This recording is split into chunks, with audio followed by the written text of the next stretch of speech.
Go. Do it. And we're live. Episode 50, guys. Here we are. Essential Credentials Podcast. I'm hosting. Not that guy. I'm hosting. It's episode 50. This is a monument of the podcast. 50. And then when we get to 100, who knows what will happen? Maybe we'll be 40 years old. Maybe Alan's already 40. Maybe something crazy will happen. Who knows? But I'm joined with the people who have essentially made Essential Credentials. We got Matt here. What's up? And then we got our buddy Alan down in that vicinity. Hello, guys. How you doing? So we were kind of thinking, who better to have the podcast going than us three, since this has kind of been our core group from the inception. So we're going to resurrect it for episode 50. We're going to be talking about some old stuff, some new stuff, a few different topics. I'm not going to necessarily tell you guys what they are until we're going through it. But let's go with Matt. How have you been, Matt? Doing pretty good, man. It's been nice to finally have this school year behind me. Teaching online is over. I'm ready to be done with it. So hopefully that'll never happen again. But it's been fun. Built a couple display cases in the house for the baseball and hockey cards. Just enjoying sports being back kind of to the norm. You know, I feel like last year it was not really like that. So this year it's been nice to kind of get into a groove of sports. And it's been going really good, man. Well, so we've got regular seasons going on, not abbreviated seasons. We've got people who can actually go to baseball games and other sporting events. So it is nice. We are getting back into the swing of things. So I'm definitely enjoying that as well. I'm finding it this year, I'm having a harder time getting into fantasy baseball. Last year I was kind of struggling a little bit, and I got the MLB. I always get the Chicago White Sox MLB package. I can watch all the White Sox games. Right. But honestly, I haven't watched one game yet. Wow, really? That shocks me. Why do you think it is? Is it just because things are open so quickly now? It's hard. You don't have time?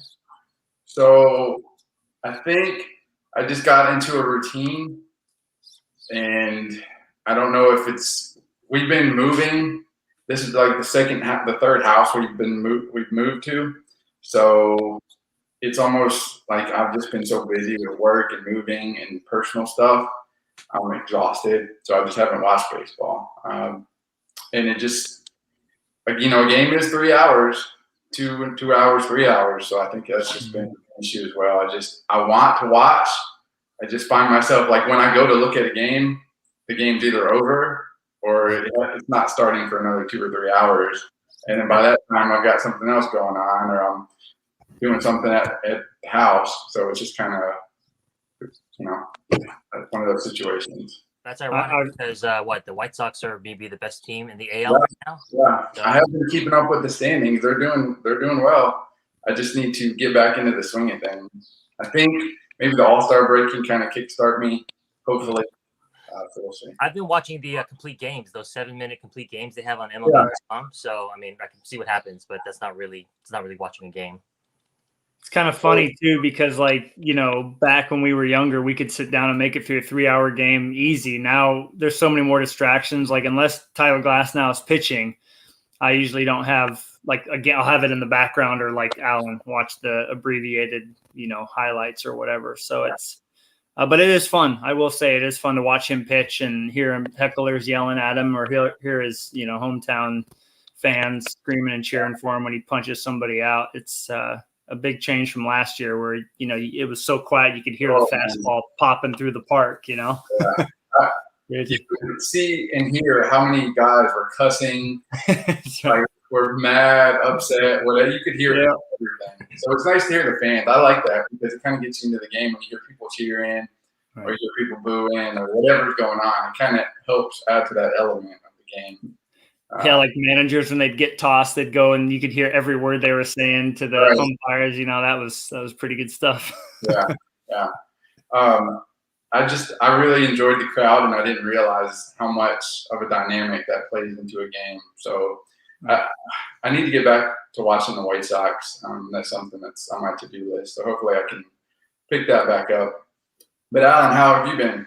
Well, I'm a fair weather fan, obviously. So this is like the first year in about half a decade where I've enjoyed baseball to any extent. I mean, the Giants are playing well, so it's just weird. This year is weird just because we've come out of this COVID thing so quickly.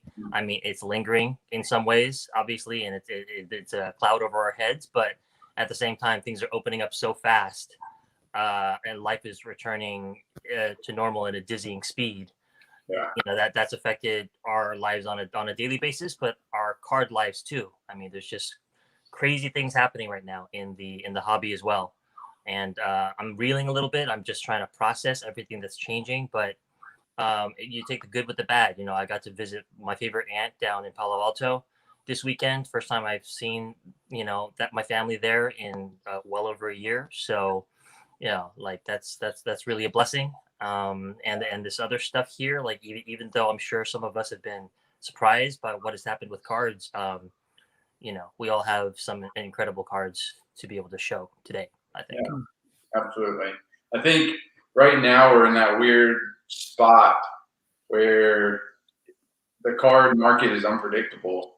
You're seeing cards go for low prices, and then you're seeing cards go for high prices. So it just seems like everything is very unpredictable right now. Whereas a few months ago, everything was just like higher, and then a little bit higher, and then a lot higher, and then a little bit higher. So now it's just all over the place, depending on the player, depending on the card. It's just all over the place. I've looked at eBay, and a card will hit 400, and then the next day you'll see a different player 2,000. It's insane. It is. I think it's insane. We talked about this too, but I feel like our 90s group is kind of protected from most of the market. I don't think the huge spikes affected our genre as much as it did a lot of other ones. Our prices went up, but they were already going up well before COVID, like in kind of an insane manner. So I don't know how much faster they went. Obviously, there was some basketball influence on some of the cards. I think certain players got pulled up really fast, like my player Bonds, who has since dropped down quite a bit. Griffey, Jeter, I think had also that kind of effect. But overall, I don't think the 90s were that affected. So, which is great. It's great in a way, and it's sad in another way because it means that there's still not a lot of people collecting. It's very tight knit, sort of close community, and we haven't really crossed over to the mainstream yet. I don't think. Yeah. Go ahead. I mean, just to kind of go what on Alan's saying too, it's crazy. Every time a card goes for more than maybe any of us think, I reach out to Alan or you and I say, it's got to be a basketball tie-in, right? I mean, it doesn't even depend on the player sometimes more than it depends on the set, because for A-Rod specifically, he's still, hovering in almost the prices when we went to the National together 2 years ago, to be honest with you, on most of his stuff. And then you've got like that platinum medallion that was $200 something. And back then it would have only been, maybe 80, 90. So it's a few, but few and far between. Yeah. It's really kind of staying calm still. It's just kind of strange, to be honest. We had a private conversation about how the PMG checklist from 98 of A-Rod went for some really low amount, some much lower amount than I would have expected. So yeah. I don't know if it's just because I've been living in Bonds land for so long and everything was just ridiculously expensive. Right. But now things are settling down. People are spooked. People are also like Greg was saying, it's unpredictable. Before, you didn't need to predict anything. You knew tomorrow you were going to wake up, look at the computer, look at eBay, and whatever card you were looking at got more expensive overnight. Right. So this is back to how it used to be, right? We have no idea what's going to happen. Anything's happening. Well, people are going on summer vacations and stuff now. So now they've got money they got to save up and not spend on baseball cards and whatnot. Right. So that's got to play a big factor going into this year. I mean, do you guys feel like we're going to start seeing like it's going to keep coming down, or do you think we're in like a sweet spot right now where it's going to stay for a bit? So I've had this conversation with Alan, and I think personally people are getting back to their normal lives. They're not at home bored. There's not extra money trickling. If there was extra money with the stimulus or whatever, and then just boredom, the things that you're doing. Like if you go to an amusement park, if you're going out to eat, you're not doing that. And suddenly that money is just sitting around. You're like, I got a few extra $100 to spend on this. And so I think as people get back to the routines, cards are going to go down. I think our floor is higher than it was. I mean, I think our floor will be a little bit higher, but I ultimately think we're headed back down to a normal reality of cards. I think that's more likely. I'm hoping that it's different. Actually, I said this before, but I think we've seen a couple of sort of tastemakers or trendsetters talk about how there's like a Pawn Stars type TV show coming for card collecting, and if there's some sort of nationwide fad, the way there was for poker in like 2005, then I could see 1 or 2 or 3 more waves of new money, dumb money coming into the hobby. People who are new and trying to figure things out. They were the ones who threw a wrench in the hobby. They were the ones who just showed up one day and bought like a Bonds Refractor out of 250 for $300 or something like that out of the blue without knowing anything. How can you blame them? They wouldn't know anything 3 days into the hobby. So that's always possible. I don't think that that's more likely, but I think it's not a non-zero. I mean, it's more likely, I think, than a lot of naysayers would say. And I'm also pessimistic, so I'm always moving toward what I think may be the worst possible outcome. Well, it really takes one catalyst to set something off. And if that catalyst is a television show about sports cards or some high publicity celebrity or entrepreneur, that's really all it takes for people to start trickling in, and then they start battling each other and the prices escalate. So it's all that butterfly effect. And, right. One catalyst sets it off. Yeah, for sure. But it's interesting too, though, because you look at some of like the top tier inserts from the 90s, those seem to have, kept their steam. Whereas, like the other 95% of non-mirror gold PMG type cards are starting to, fall back into that place that they were, which I guess is nice in a way if you're, still missing some pieces for your collection. I know, we all are still. But like a prime choice reserve, but then again, that's shared with basketball. So does that mean that you're going to still have to pay more than you would have? But probably. It's interesting. It'll be fascinating to see how this goes through the summertime. I'm really interested to see okay, when August rolls around, are we, still sitting where we're at now or somewhere else? Yeah, you're always going to have that core of inserts, Amir Gold, Finest Embossed, Refractor, right. Central Credentials. You're always in 93 Finest. You're always going to have that little bubble of cards that always maintain their value and are always going for great sums of money. But everything else is surrounding it in that radius, and it kind of gets dragged along with it. So, right. They're not going to be as expensive, but they kind of get dragged along. So if things are going good, they're a little bit higher. If things are kind of stagnant, they go a little bit lower. So, those core inserts that we all know about, they're on everybody's top 10. We talk about them almost daily. Those cards, I think, are safe bets, and then they just they're always going to be at the price that they are instead of trickling upwards. Funny you should mention that. I feel like we put out you guys put out a survey asking the 90s Facebook insert group to sort of tell us what they want to see and hear about. One of those things, I don't know what order we're going in, is the Rushmore cards, sort of the top 4 90s inserts. I don't know if we're going to do that now or later. And then aren't we doing a top 3 overrated and underrated thing too? So I feel like that all dovetails into what Greg was saying. Some of those cards that he mentioned are baseball heavy cards, like the 97 Golden Embossed, and I feel like 93 Refractor is something that rides off baseball momentum. So those cards I don't think are going to be affected by basketball. Obviously, neither is the Mirror Gold. So you named some true and blue baseball cards, I thought, just off the top of your head. Yeah. Right. No, yeah. Go ahead, man.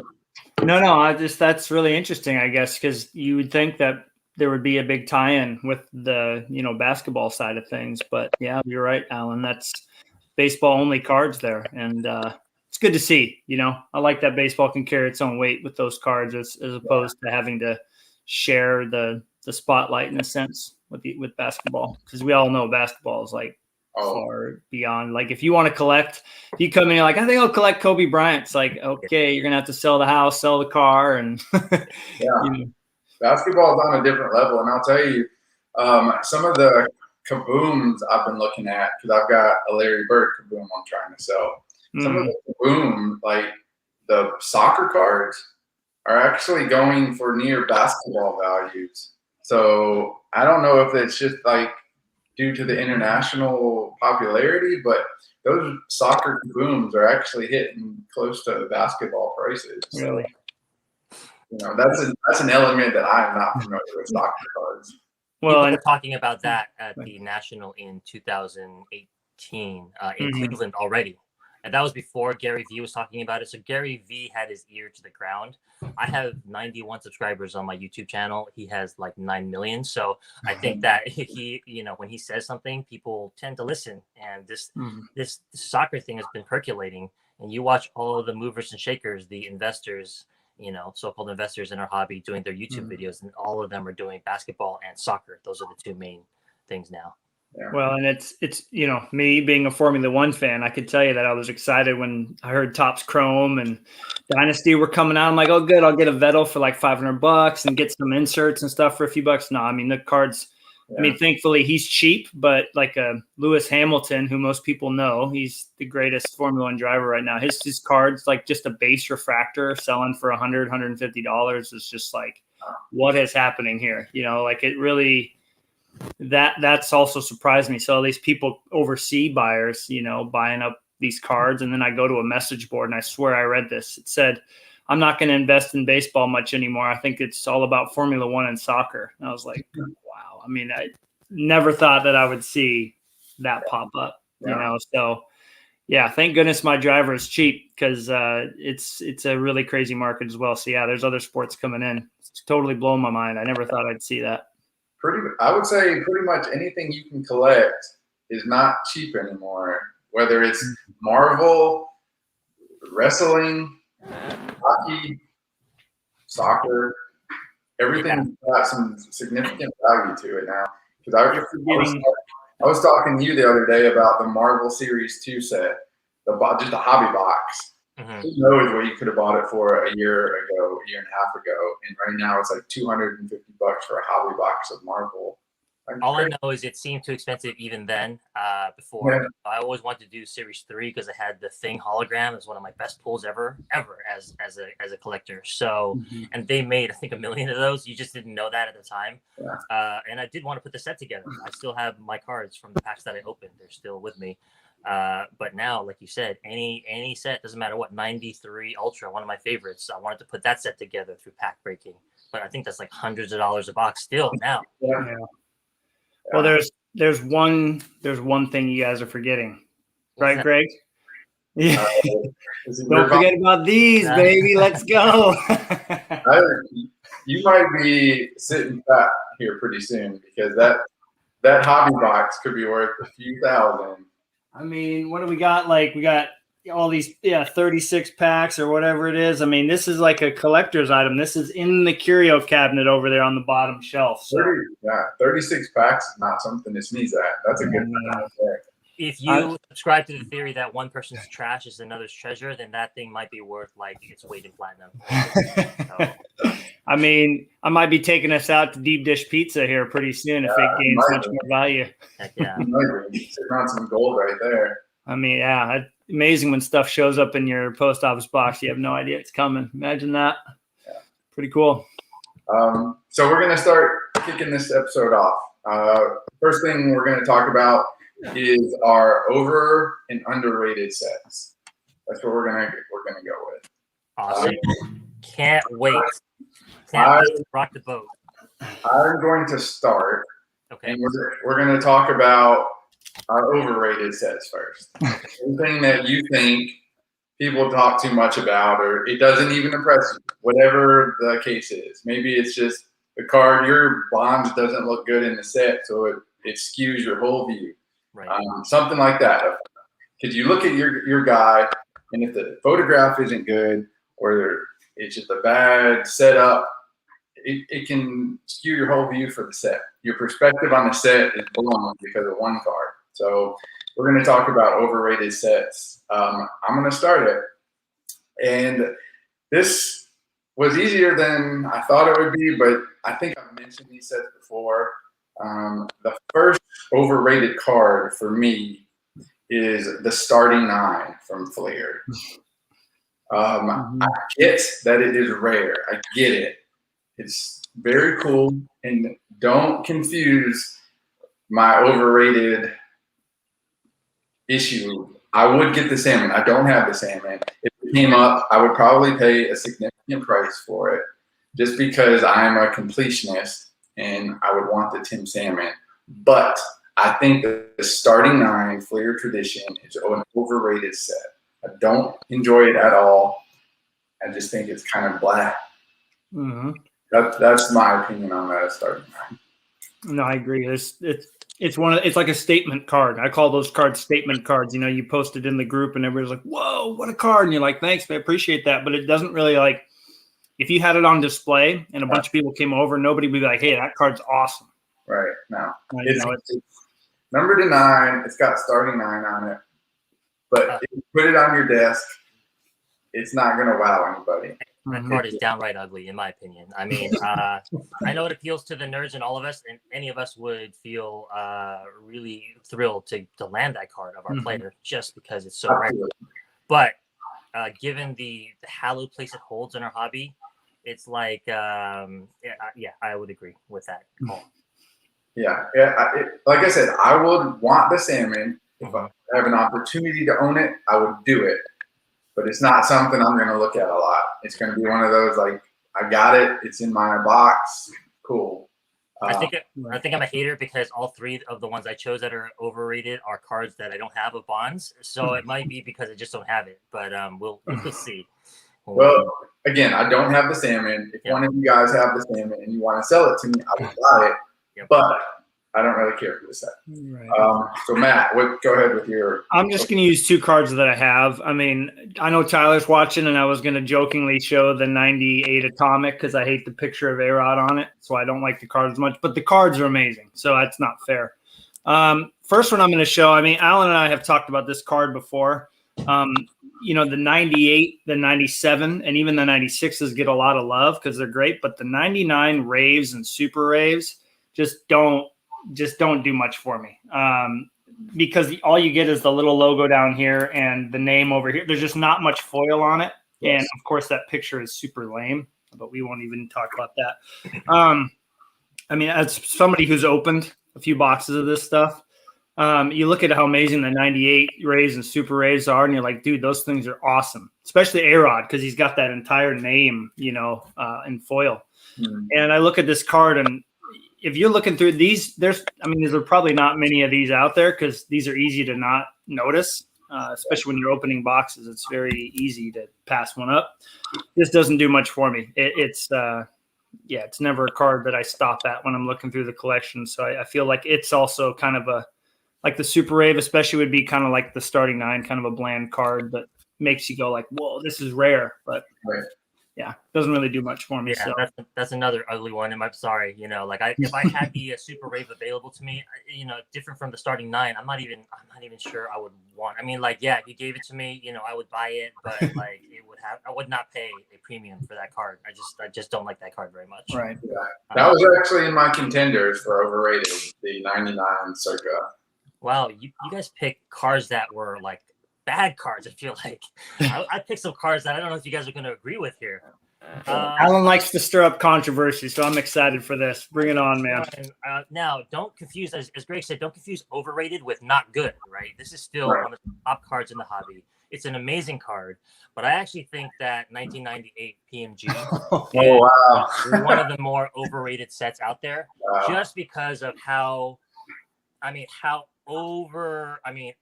much love it gets. It's like for a lot of people, it's suddenly in the Rushmore of cards. And I don't know, is that a recent development or has it always been the case? I'm newer than you guys.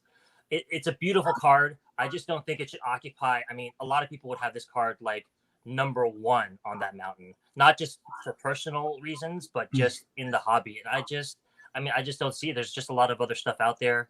I know this is unpopular. This opinion is going to be unpopular. What do you guys think? Since you've had that card up, I've not heard one word you've said because that card. Oh, dude. And this is coming from a guy too who wants the A-Rod so bad. You don't have your bonds, which I get. But Greg has the salmon.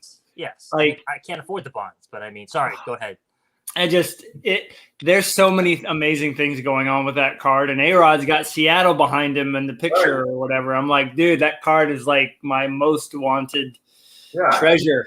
Each player has a background almost specific to them. It's not necessarily, but for the most part, it's somewhat specific and lined up with the player. And that foil does something mesmerizing to your phone. It's not overrated. Oh man, Alan, if you get a bonds, you will change your mind. I can almost guarantee that. Yeah, I haven't had a chance. Nobody said, "Hey, do you want this bond?" They haven't even said, "Do you want this bond for this amount of money?" It just hasn't happened. So, I've never had a shot at this. Can you turn that into A-Rod and somehow just use your magic powers and make it happen?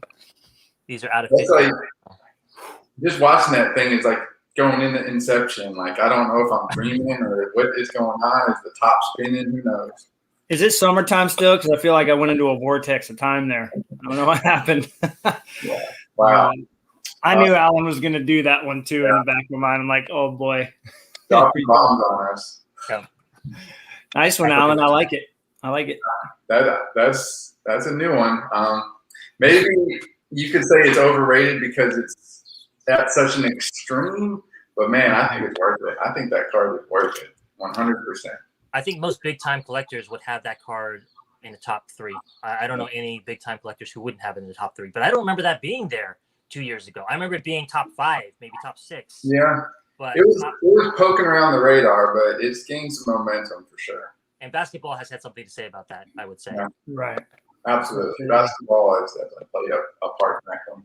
Let's hope Gene doesn't stumble upon this episode and be like, oh, let's see which one of my cards made it to underrated, you know?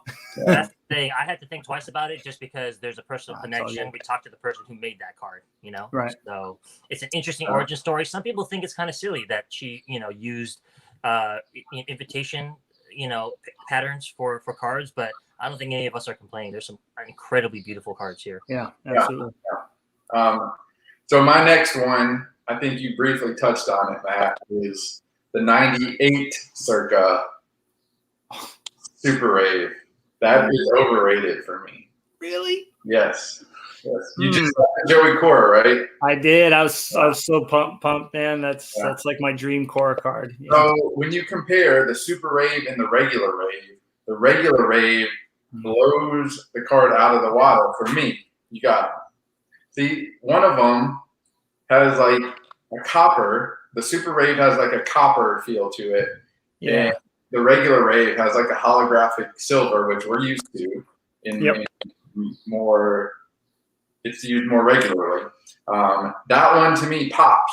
And I'm like, man, that's really cool. And then you show me the copper. It's kind of bland copperish. And I'm like, I don't really. Could have been flip-flopped, huh?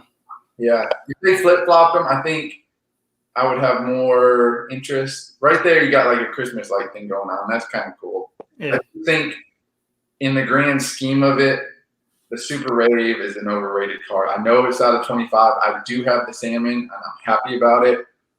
But I would say that is overrated. I will, again, say it's just like the starting 9 in a sense. Other than like a Joey Cora who has no rare cards except that one. It is another one of those kind of statement cards, because it's not on like thicker card stock. It's not, there's not a lot of foil beyond the Super Rave on his name there. But what it would cost to get an Alex Rodriguez in my collection, I wouldn't be able to pay that. I know for that same amount, I would rather put that and a little bit more to a PMG any day.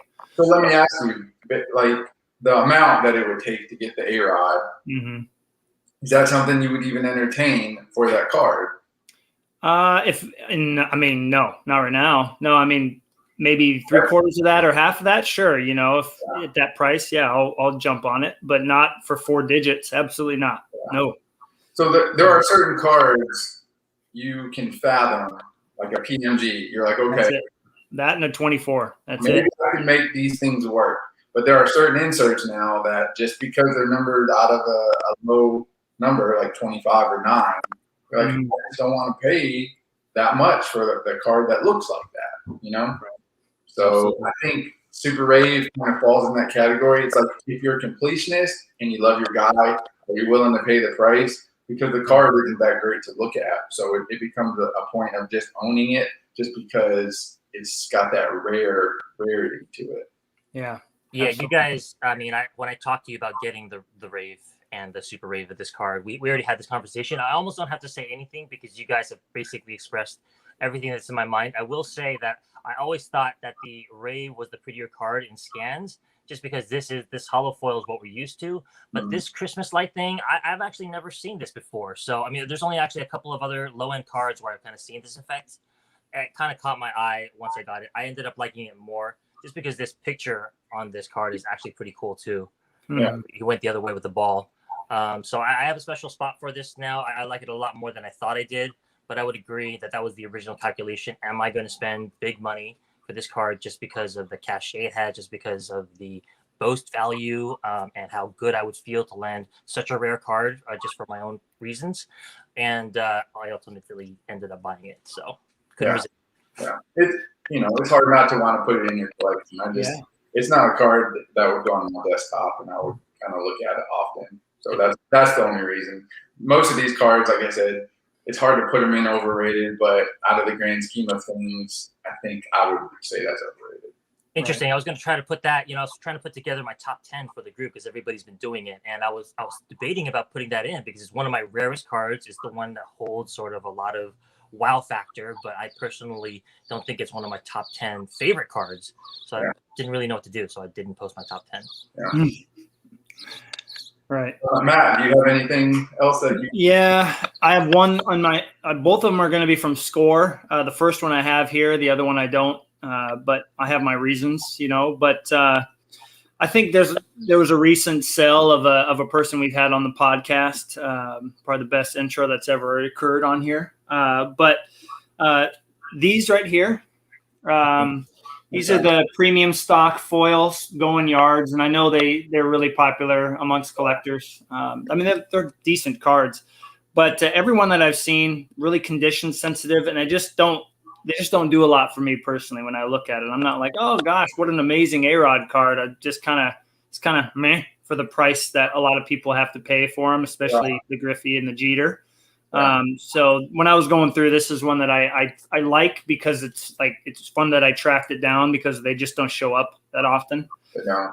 But I mean, this one has, Alan doing a breakdown of this in his mail day videos, he would find a lot of issues with this card because the corners are just not in good condition. So, and I know a lot of them come that way from what I've heard. So yeah, just that's a card that I was happy to add, but I'm not, I'm never going to pick that one to show off to people like, oh yeah, look at this, it's just kind of nice to have, but really doesn't do much for me. I don't know what you guys think on those. Cause I know our guys, I know Bonds has one for sure. Does Tim Salmon have one of those going yards too? Okay. Nice. Yeah. I mean, I think that it's another nerd card. People who know cards really appreciate it. It's a very confusing set. So to understand what place it holds in the set is also really satisfying to people who can understand what's going on, which I wouldn't include myself in that group. But I also am not a huge fan of that card. There's a Bonds guy who wanted to trade for my Bonds, wanted to trade a Griffey for my Bonds. And I was like, I don't even like this card. If I had a Griffey, I could trade it for a Bonds card I really wanted. Why don't I just do it straight up? I couldn't let it go because it's Bonds. But I mean, it's not my favorite. It's not even in my top 50 or 100 cards, I would say. Right. But you're not going to find one again anytime soon, or even at a decent price. It's tough to let something like that go, even at a good price, because you probably won't track another one down, especially in decent condition, unless you get it graded, right? So I think I've seen one Salmon in 3 years, and I bought it. It was something I was contemplating for my Overrated, but it rises past Overrated because I do enjoy looking at it. I'd like the etched feel to it. So for me, it's not underrated, it's not overrated, it's just rated. Right. Just it. Right. Okay. Okay. Yeah, this is going to be another unpopular one then, because there's etching on there. There's etching on there, and then there is a little bit of a Dufex look to it. And my second card for overrated would be the 1997 Oh, wow. totally certified platinum gold out of 30. Wow. And it's crazy because it does have a really unique shine where there are two shine patterns. It's a card that moves when you move it, right? The inside moves differently from the outside. It is kind of transfixing, and best believe that, you know, if the bonds came up, and it did, that I would go hard for it and miss, you know. But like, I mean, you know, it's out of 30, and a lot of people would include this in the top 3 and the top 5. And again, I'm not saying that this card is bad. I just wouldn't have it in my top 10. I'm not sure I would have it even in my top 15 or top 20. There's just a lot of cards I personally like better, like the Prime Choice Reserve. There's so many ultra cards that I would rather have over this. But if the bonds came up, it's out of 30. I couldn't resist. I don't know what you guys think. Man, so I'm gonna go on this one. Significant inserts, actually. He traded that card to me because I didn't want to pay for it. He ended up getting one and traded it to me, and I love that card. It does that Dufexy thing where it kind of, it's I don't even know how to describe it. It's like the background moves along with the card. But those to me are really cool. The 93 Pinnacle Cooperstown Dufex does that as well. I've got the Frank, and it does that similar thing. And I just, I love that card. There's only 30 of them. I could kind of see where you're coming from on the overrated aspect of it, because I think it does require a lot of money to get. They're not cheap anymore. I don't know that they ever were, but to me, that would probably hit at least my top 10, maybe my top 10. I really wanted it, and I went head to head against our friend Carlo in the group, who is trying to put the set together. And I communicated with him too late, and they ended up bidding him up on the card. But he won the bonds. He's only 24 away from the full set. I talked to him at the National. I didn't know who he was at the time. We identified each other, and then he pulled out his entire set. It's exceedingly impressive. It is a beautiful set. I mean, it is incredibly rare. I think it's priced correctly. There are cards I personally like a lot more than that card. Gotcha. I will say too that, and this is the only hockey thing I'll mention. Alan and I have talked about this card, and I showed it to you guys. The hockey, they did a parallel beyond that, and it's the most beautiful card that's probably ever been made by Pinnacle, in my opinion. Yeah. So that for me is kind of, if the A-Rod pops up, I'm like, well, yeah, but it could be the Platinum Mirror Gold, but they didn't make those in baseball. Which, if they did, let me tell you guys, it would be up there with the Golden Boss Finest from '97. I mean, they're that stunning in person. And so, you know what? Yeah, and for the price that those go for too, if it's that or a 24K or a PMG, that those two are going to trump that card all day. That's again more of a statement card for me, but for a guy like, you know, who collects Tim Salmon, that's probably one of his rarest cards out there. So I can see wanting it more. That hockey card incorporates hollow foil, like rainbow hollow foil in the background, which I'm a sucker for. If you put that in there, I mean, all bets are off. Yeah, it's like a mirror gold combination with, I don't know, it's amazing. It's an awesome card. You showed it to me. Yeah, I wish it would have been nice for them to do that. We kind of did some digging, and we found out that card Alan showed, if you got that version of your player, you could send that into Pinnacle, and they would send you the Platinum Mirror Gold back. But there was no like, well, then do I get the other one back too with it? Because now I'm giving up a card out of 59 for a card out of 25, and we couldn't find out. But it kind of sounded like you lose the Platinum Gold for the Platinum Mirror Gold, and I'm like, that's good, but also like, what about the other card? That's just, right. That's how exactly. Like, you just put a star punch through it. I don't care. Like, give me the card back. I pulled it. So, anyways, log it and give it back to me, please. Exactly. Yeah, exactly.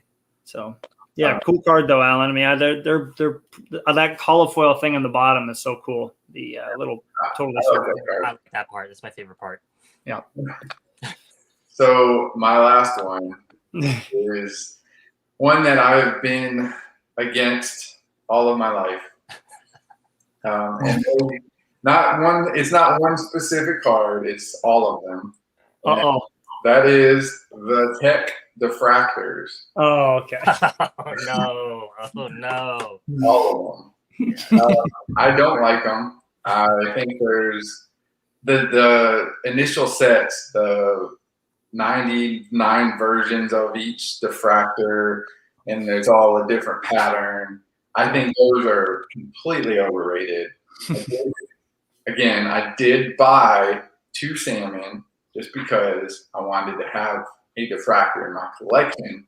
But overall, when I see them, I usually skip past. Yes, that's it. Beautiful. I skip past them. They're boring. They are just, there's too many. There's so many patterns. They're just overrated. I'm not a fan of any diffractor ever. I think it depends on the pattern too, Greg. Yeah, I have just one, and pattern number 1, and it has some cool like PMG circular type stuff going on with it. So I think depending on the pattern, like Allen's is also super cool with that like atomic cracked ice look to it. Yeah, that's a cracked ice. You know, but there's some patterns. I remember when there was a guy who listed like 8 A-rods, and only one really stood out. The rest were kind of just bland. So I can level with you on like I'll never buy another. I'll have one. I'm good. Right. Yeah, there was a while where I had up to 4, and I thought I was going to try to put the set together. But your friends' opinions matter. Great. Pooped on that one so much that I was like, you know what? I think I actually see what you're talking about. And for me, surface quality matters a lot. And there's a registration issue with most of those pictures. So I took a high-res 1200 DPI scan of all 4. And I picked the one with the best resolution, the one where the colors are matched together and aren't all balanced. And the card that wasn't chipped up, because it has a lot of chipping problems too. I like the card, but not enough to get more than the one that I have in my collection. Yeah. I think you're right. Pattern plays a factor into it. I would want the salmon with the coolest pattern, obviously. But again, it's just for completion so I can have one. You know, some of our people in the group are huge fans of diffractors, but they just don't do it. I mean, I think they're overrated. Yeah, I'll agree with you on that. Yeah, I mean, especially with the whole thought of like wanting to get them all. You know, like that's really a tough task nowadays for sure. Yeah. This is the 99 that Greg was talking about. Yeah. This is not, you're talking about this and the diffractor being sort of one and the same, right? The limited. Or you were talking about 90. Okay. Yeah, all are awesome. All diffractors up until 2021, whatever they're going to. That's funny. Because they do have tech that's been really recent, and I don't know. They haven't made it in a couple of years, unfortunately. I was hoping they would, because I'd love to have a glass now in the Rays uniform in a tech card, but they haven't done any lately. Well, that's my last overrated one. Well, my last one is this card gets a lot of love from the hobby. But for me, I mean, first of all, the picture of him, he's in like a spring training uniform and he's fielding, and it just is so boring. But the stand and deliver reds, whenever those come up, I get that they have a big following because of the lore behind them being like in a framed set, and it's hard to find them without that sticky stuff on the back or some damage. Like I get that they're fun to chase down, but again, in terms of like the starting 9 too, it's a statement card. It's a card that's hard to track down. It's great, but again, like Greg said, you grab it, you put it in a box.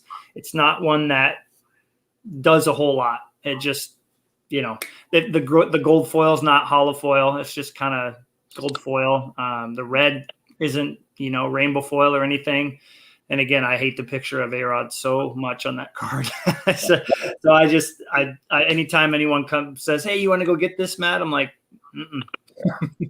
Picture can make a huge difference on if you like the set or not. So yeah, I don't blame you on that. But the you know, regardless of the picture, the card just doesn't do a lot for me. It's again like the starting 9. It just has this like, ooh, it's a, you know, red foil, which is cool. Some people really like that, but for me, I have to be visually attracted to the design of the card. And so, yeah, just that's my like big card that I think a few people would, you know, kind of cross their arms at me about. But yeah, I don't really dig those at all. I feel like they're definitely overrated as opposed to something that costs the same amount, you know, if we're looking at price being a factor in this. So You got that's an my last pick. opinion on it, Alan? Yeah, well, my guy doesn't appear on it, so I don't have a strong opinion on it, but I have seen it from afar, and I am not impressed by it. I know how important a card it is for the people whose players appear on it, so I respect that, obviously. And when people get it, I will say that the happiness factor, whatever that quotient is, they are stoked to get it. Nobody's like, ooh, this card is amazing. I've been looking for it a long time, but it has to fall flat. So maybe if you get it in hand, it's something that really dazzles you. I've always hated the 97 Rave. I just thought it was one of the ugliest cards ever made. But I mean, for whatever reason, I don't know. Like it's grown on me over time. It's an important part of my collection now. So maybe that's what's going on there. That might be it too. I mean, I look at the price that it would take to get one of those, and then I look at, well, what else can I have that is maybe more visually appealing? And there's a few that come to mind. So yeah, cool cards, but not exciting for me. Yeah, Joe had a Frank, and it was just a little overpriced for me. And I would take it, but I got a price point on those cards, so I didn't pull the trigger on it, which tells you something. So. Yep. You gotta save your money for those ones like this next card that I have coming up. That you know, like this is one of my top wants for bonds. It's the 1998 Golden Anniversary Refractor from Bowman Chrome, right? So it is out of 5. It is of the cards. My understanding is of the cards. This is thank you to Ben Schneider's post on Freedom Cardboard. But my understanding is in terms of cards that we know the print runs of, and we know how it was seeded in packs. This is the hardest card of your player to get in all of the 90s. There's only 5 of these. There's some counterfeits that are out of 5. This shine is an iridescent shine. I mean, even when I blast it with LEDs, which is what I'm trying to do right now, it doesn't shine the way I would want it to. But this is still one of my top wants. It's an important card because it's part of like a base set. It's a parallel to the base set, and it's a huge set. That's why it's so hard to pull your player. Everybody who collects has a card in this set, basically. Right. So, I mean, it's one of those things where I picked 3 hot, amazing cards, maybe to rock the boat a little bit, but also because I just don't have them very highly visually. But this card is one of my top, very, very top bonds wants. I guess I'm not talking it down enough. I just don't think visually it pops as much as it should for the space that it occupies in people's hearts, like mine. Right. Yeah.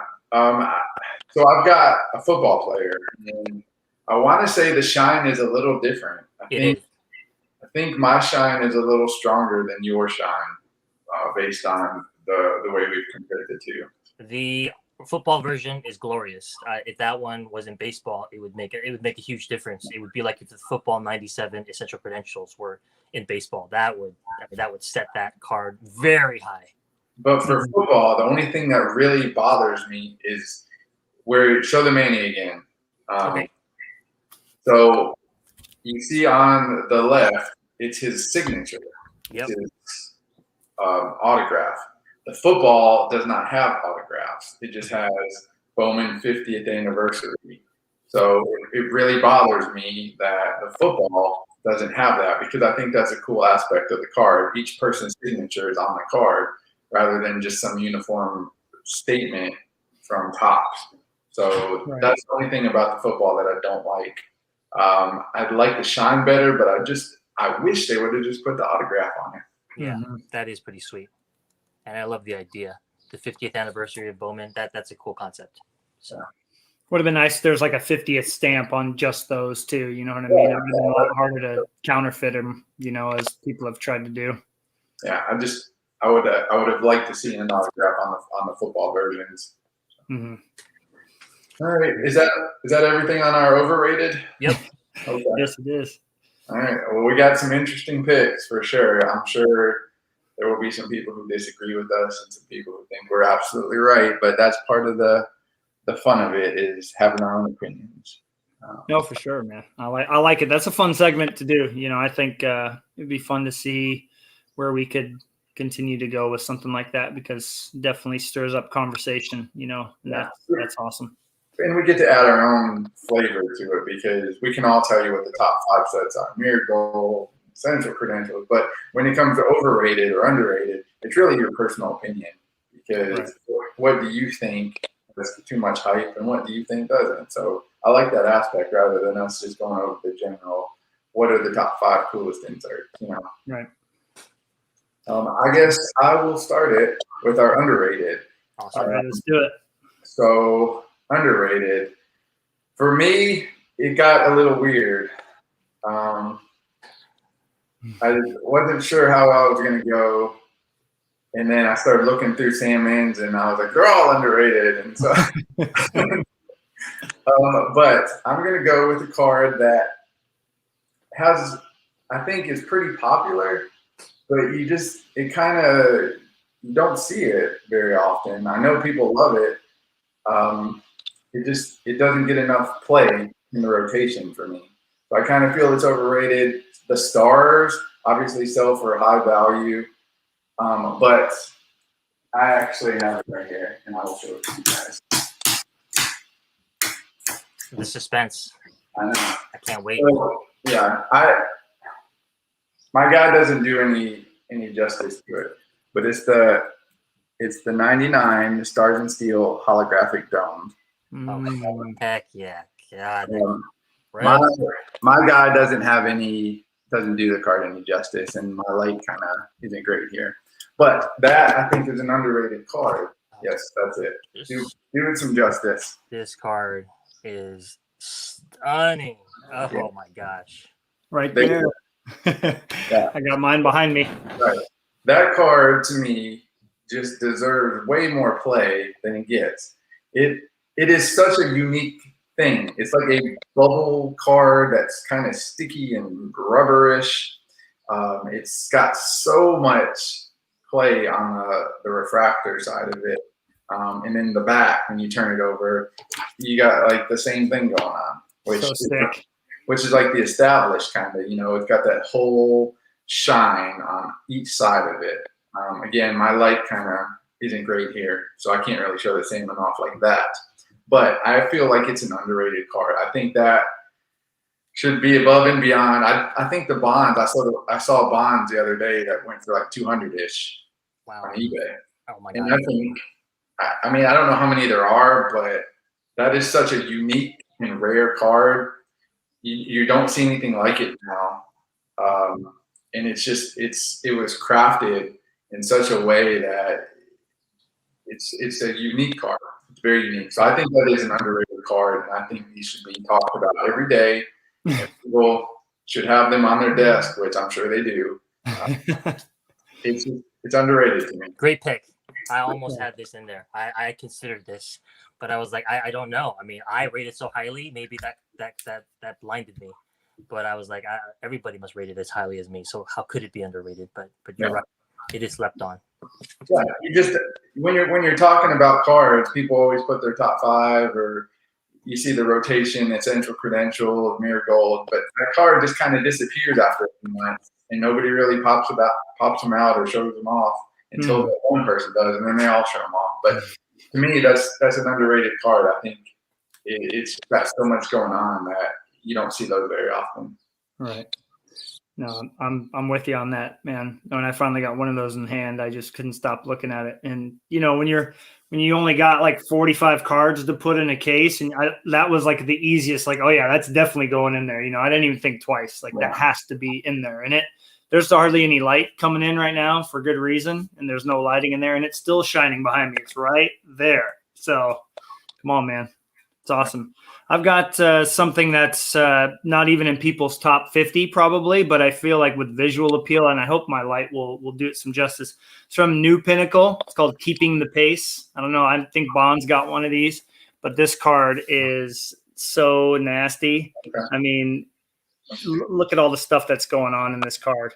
Yeah. I mean, yeah. And I know it gets some love, but for how cheap you can still get one of these, I feel like this is one of the coolest inserts that's less than 100 packs, 1 out of 100 packs or less. It's nasty. Love this card. Love it. I wish Salmon had one so you could. I know Frank does, right? So I don't have anybody in that set, so I'm not sure if Frank does or not. That would be a card. I'm not. Unbelievable. I've never had that card in hand, but I can't. I see what it's got like it almost seems like it has a Stadium Club Matrix kind of feel. Yeah. Matrix on the inside, mirror gold on the outside, right? That's right. what I was thinking. Yeah, it's got like the Matrix, Stadium Club Matrix inside, and then I don't know what the outside's got going on. Yeah, I'm thinking that's a pretty one. The back doesn't do anything crazy, but I really like this card. I really enjoy looking at it. I know Nate has pumped that card before. He's just like, this card is beautiful for the bonds. Right. So, yeah, it is. That's a great pick. Yep. So Tyler said that I was drunk, and I promise you I'm not, but I understand why he would think so, because I think one of the most underrated cards is I didn't even plan this. Is this card here. It's the poor man's PMG. Of course, now I have the bond, and the picture is incredible because look, he's just going vertical for that ball. But I just think it's a little bit slept on, like it's a gorgeous card. I don't like when they do this weird thing where they split the picture and there's all this other stuff going on. That's always been my issue with the SPX, the late 90s SPX stuff. But then it just sort of grows on you because you see, it's split for a reason. That's a close up on his face.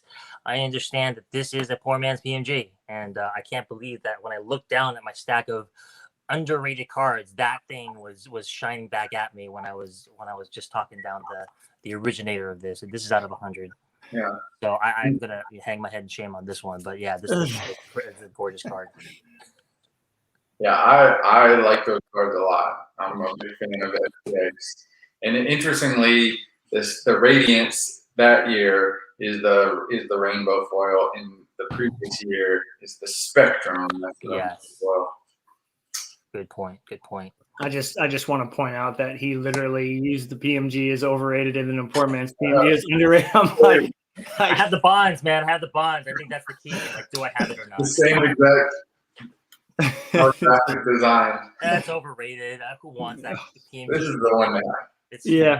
I get it. No, hey, I remember not pulling the trigger on that card for about $25 from Burbank, and Greg's like, you got to get one, and one went up for auction. I'm like, I'll get this for way cheaper. And it went for more than the Burbank one. So then I just immediately went and bought the one from Burbank. So I love it. Yeah, he's running in the picture. The picture is pretty lame, but the card's just ridiculous. Yeah. So I'm going to go with my next underrated is a set. It's not one card specifically. It's a set. And it's just because I have always been attached to this set. I think so. To me, it's underrated. But every time I see even like the base card, it's hard for me not to look at. And then they've got it's a complicated set. You have to spend time to research and invest your time in so that you know what is what. But it's the 98 SPX that we just kind of discussed. Each card. These are all the Spectrums, and they're numbered differently. Again, I don't really have sunlight out here. So these are all rainbow foil. And gorgeous. Yeah, this is numbered to 50, this is numbered to 2250, and this is numbered to 1750. But they all have their own non-holographed version. Yeah, you got the 101. Right. Easier. Right. Awesome. So, yeah. A 1 of 1. It even goes up to a 1 of 1. And like I said, each card, this becomes the base, but it has no refractor shine to it. Yeah. Then you've got the one who's got a refractor shine to it. And they each got different pictures. They each have different designs. This one is Power Explosion. There's just so much going on with the set.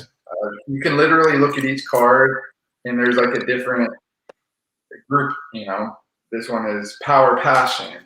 This one is Power Explosion. There's just they're numbered with different serial numbers. I love the set. I remember as a kid buying packs and just being mesmerized because there was like this weird little stamp going on. Yeah. It just each card was just fun to look at. And so the whole set, in my opinion, is just underrated because it's one of those unique things where every card is just fun. And it's not just like a base card and you're like, it's an ultra, okay, there's a 500.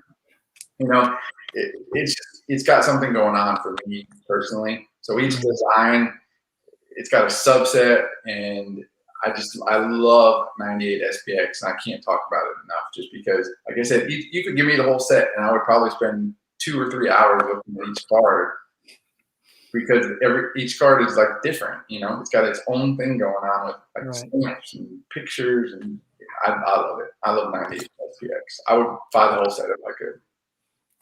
Having opened, I love hearing that much love for a set. I mean, I didn't know that Greg felt that way. Is this the set where even the base cards are numbered, or is that 99? Yeah, so everything has a number. Okay. Every card has a numbering on it, the base, and then the radiance, and then the spectrum, and then obviously the 101. So it's just, you know, to add the 101 is just cherry on the top, because now if you got the 101 of your guy, it's even a different aspect of rarity. So this is why I watch shows like this, because when I get home, I'm going to pull out the card that I have from that set. It was my very first big pull. It was in the Retro Breakers pull, and we got to the last pack of the last box, and Brant was there, and I was like, can we just pull one Bonds? If I just pull the Bonds from this, it'd be numbered, and it would be the best thing. And literally, as if it was on call, he pulled it out. I have that in my other box. I'm going to go look at that now and just really soak it in. Yeah. That you will not be disappointed when you look at a 98 SPX card, because it's got it.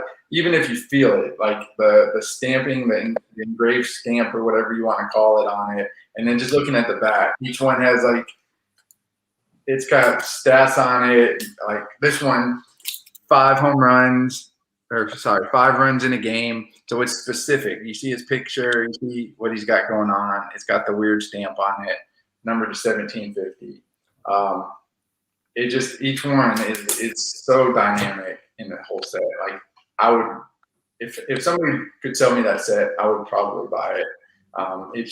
It's such a pain because each one is numbered differently. And when you get that number to 50, you're starting to get those insane prices with Griffey and all that. So it's probably not realistic to own the set, but if I could, I would probably look at it a couple times a week. As somebody who opened a box of that in college when it was cheap, affordable, that was so much fun. You only get 3 cards a pack, as you remember, Greg, but everyone's serial numbered, everyone. And I remember as a kid thinking that was just the coolest thing because I knew how many there were, you know, and it's kind of cool. And this year Upper Deck is doing like a Upper Deck update set for hockey, and that set has like an insert as like a release. So they're doing rookies and regular players. I'm really curious to see if they do the layering like those. Like I imagine the back was printed or the back was made, and then on the front they put that stamp thing on there, and then the front of the card went over the top with the hole cut out. Yeah, that's what it looks like. Yeah, so I really hope they do it, the layering like that, and it's not just like, you know, a flat design, which would be super lame. It's got some, you know, depth to it. So yeah, I'm really excited that they're bringing that back, and you know, hopefully Fleury gets one of those because that would be really cool to see him on that retro set. And I'll say, as a kid, opening a pack of that, it felt like every card was special because of the number and just the way it looked. Every card felt like an insert, and I was just mesmerized by the whole set. So that's one that just stands out to me. It's got a special place in my heart, and I always think it's underrated. Probably because I'm so obsessed with it. Love it. That's what we need, though, right? This one's going to make you laugh, Greg. You'll know what card I'm talking about. Greg found one of these for $1 at the National, and it had been one of my number 1 wants of A-Rod. I'm a big sucker for adding black and white photos on cards. If you've seen the Established, it's kind of in the same vein as this, but you've got die cut out of 100. You've got rainbow foil. You've got a color picture of his head smaller.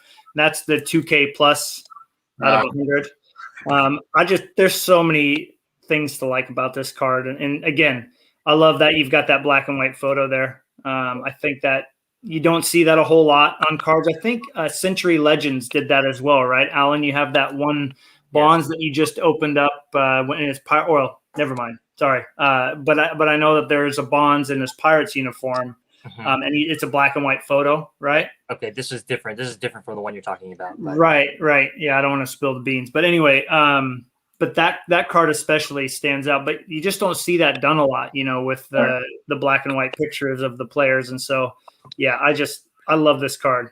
Especially Greg loves it that he got it for $1. Vlad Guerrero. Couldn't believe it. I was standing right there, and he goes, "Hey." I was like, "What?" He said, "Look at this." And he pulls it, and he knew I was looking for that card. Like that was one I wanted to find. He's like, "Look at this, $1." I'm like, "I hate you right now, man."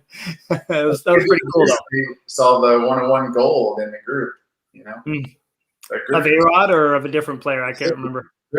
Griffey. Oh wow. Wow. Goodness gracious. I would love to even just see what one of those looks like. Just as like comparing the shine, Yeah, I think he's got like a gold trim somewhere. Oh, okay. Huh. That's cool, man. I love that those cards pop up in the group. You're like, they actually are out there. Like somebody in our group owns them, Cool. Yep. That's definitely up there for underrated for me. I feel like you don't really see those or hear those talked about at all. I know they're kind of a subset of an insert, but I think they look awesome. That's a good pick. Hollow Shine, Upper Deck, right? So those two things will already have those things going for it. The previous card I showed, I think it was Daniel Vieira from the 90s group who sent this to me. So I was able to get this from him. So thanks to him, I believe. This card here, this next card is one of my favorites. I think it's really underrated. This is the final cut, isn't it? Of what is this set? This is Black Diamond, 1998. And even the reciprocal is shiny like this. So I would say that is an underrated card. That's a card you can get for like $3, and it's one of the beautiful cards I've ever seen. Right. It's like a poor man's Ionics holographics with the little graph in the back and the rainbow shine. I've never seen a holographics in person, so I actually don't know what it looks like. But this card I've been looking for. It's die cut also over here, and it's numbered out of 100. I've been looking for the Bonds for a long time. I just think the set is underrated. I picked up the Manny Ramirez and the Alomar and a whole bunch of other players for super, super cheap, the Vlad. But, I mean, I just don't think the Bonds has come to market in the past 2 or 3 years. So did I mention that Chuck Gouchot was the one who showed this off originally? One of his famous top loader on wood background things where it just looks like it's just sitting there and there's some of the hottest cards ever. That was when I was in the phase of discovering cards, and I remember thinking that this one captured my imagination better than a lot. Yeah, that's a nice one. I've got the same, and I found it on COMC, I think for $10. Of course. Yeah. Bucks is how you go for even a star player sometimes. Yeah. So my last one went in a weird direction. I was thinking about, okay, I'm talking about stuff that people know about. I just feel they're underrated. Top Stars in Steel, hollow domed. Isn't that underrated? To me, it is, but it's pretty popular. So I went with one that was pretty far off the radar, in my opinion. And this is the 2003 Bazooka Blast. Nice. The rainbow foil, number to 25. Again, I can't really get a good picture of it because of my son. It's raining out here. But this whole thing is holographic foil, and it's numbered to 25. A bit of a story behind that, right? Like the card before that you tried to get. I remember there being something like that. Well, I don't really recall. Wasn't it like, didn't one pop up and it was way too expensive and then you were able to get another one later? Oh, yeah. You're right. So I guess it was a set collector maybe, and one went for, I want to say between 50 and 100. That's crazy. Yeah, and I was like, there's no way that I'm going to be able to pay that. But this one popped up for like 20. And again, if I had some sunlight or some kind of light here, I could do it some justice. But obviously I can't. So it's a rainbow foil then, Greg, right? Yeah, it is completely rainbow foil, number to 25. I want to say there's 40 people in the set. So Bonds has one, Yeah, Bonds has got one. A-Rod's got one, but he's in the Rangers uniform. This pretty much everybody has one. I wanted that one for a while, actually. Yeah, number to 20. It's numbered to 25. It's Bazooka. This Gwen sold for like $14 on eBay the other day. Wow. And so, again, like I said, I wish my phone maybe can do some justice. Maybe. Oh yeah, that's better. We can see some of that. A little bit of rainbow foil. Nice. Yeah. Again, I wish I had a better lighting system right now. Usually I can come up with something, but with my makeshift desk in my temporary house, it's kind of hard. But this card I feel is underrated because it's a refractor. It's got some bat in it, game used bat of your player. It's just a fun card that people don't really talk about that much, number 25. And again, you add the refractor to this, and $14 for a Tony Gwynn, that's an insane price. And the terrible, unchewable bazooka gum from back in the day. I mean, I associated with that as well. So that's from our childhood, right? That was garbage, but I mean, it brings me back. I'm a huge fan of that set.